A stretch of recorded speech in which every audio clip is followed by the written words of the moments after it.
Dans cette vidéo, si l'Éternel le permet, je vais répondre à ceux qui disent tu décontextualises, donc tes raisonnements ne sont pas valables. En leur disant que, certes, j'extrais les principes divins des contextes dans lesquels ils nous sont rappelés et je les additionne dans des exhortations qui vous sont destinées.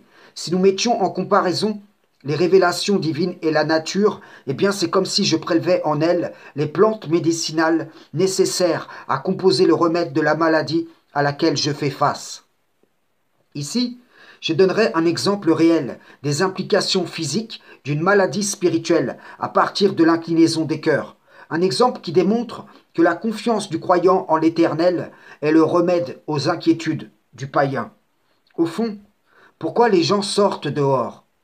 Parce qu'ils s'inquiètent du lendemain, parce qu'ils s'inquiètent pour leur vie, de ce qu'ils mangeront, de ce qu'ils boiront, de quoi leur corps sera vêtu.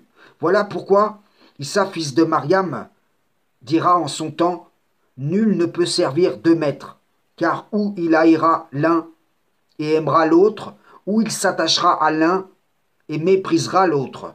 Vous ne pouvez servir Dieu et l'argent. Le Coran dit aussi ces choses. C'est le diable qui vous fait craindre l'indigence, de sorte que vos craintes lui offrent sur vous la gouvernance. Beaucoup d'entre nous connaissent un aspect de la vie présente, tandis qu'ils sont inattentifs à l'au-delà. Pendant que tu te soucies de tes cotisations en cette vie, tu délaisses de cotiser pour l'au-delà. Tu sais que, par tes inquiétudes, tu ne peux allonger ta vie d'une coudée. Le où, le quand, le comment de ta fin sont déjà déterminés. Rappelle-toi ces paroles. Ne vous inquiétez pas du lendemain, car le lendemain aura soin de lui-même. À chaque jour suffit sa peine. Cherche premièrement le royaume des cieux et la justice de Dieu, et le reste te sera donné par-dessus. L'Éternel sait ce dont tu as besoin. Il ne sied pas aux croyants d'être rongés continuellement par ce qui est en vérité recherche païenne découlant des inquiétudes païennes. Le Coran nous rappelle, ne tuez pas vos enfants par crainte de pauvreté. C'est nous qui les nourrissons, comme nous vous nourrissons.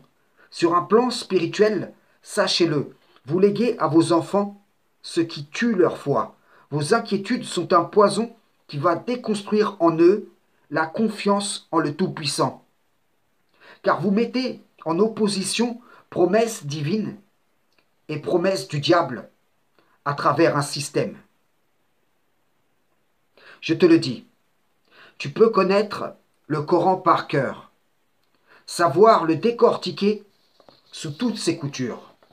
Si tu ne marches pas en confiance avec le Créateur, ce ne sera pour toi qu'un amas de paroles, inutile à ton être. Combien même les gens qui sortent dehors arriveraient à déloger ceux qui dominent sur eux, eh bien, ils ne régleraient pas leurs problèmes.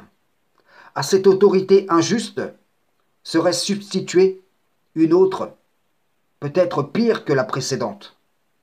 Le fardeau de leur inquiétude ne disparaîtrait pas de leur cœur. Il y aura dans ta vie des situations qu'Allah va administrer pour distinguer ceux qui désirent l'ici-bas ou l'au-delà. Et là, tu vas te retrouver devant ces deux voies, où soit tu repousseras l'appel de Satan le banni, ou soit tu suivras ses pas. La solution n'est pas le renversement d'une autorité qu'Allah a placée sur toi en conséquence de ta voix, mais le changement de ce qui se trouve en toi-même pour qu'Allah change ta situation. Ainsi en est-il pour une seule âme comme pour un peuple ou le monde entier. Comprends-tu? L'espérance aux promesses de Satan le banni prolonge ton incarcération.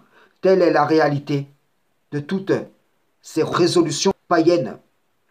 Ce qui peut te rendre libérable, c'est de t'en remettre entièrement à ton Créateur sans lui donner d'associé dans sa gouvernance sur toi. Frères et sœurs en islam, salam, shalom.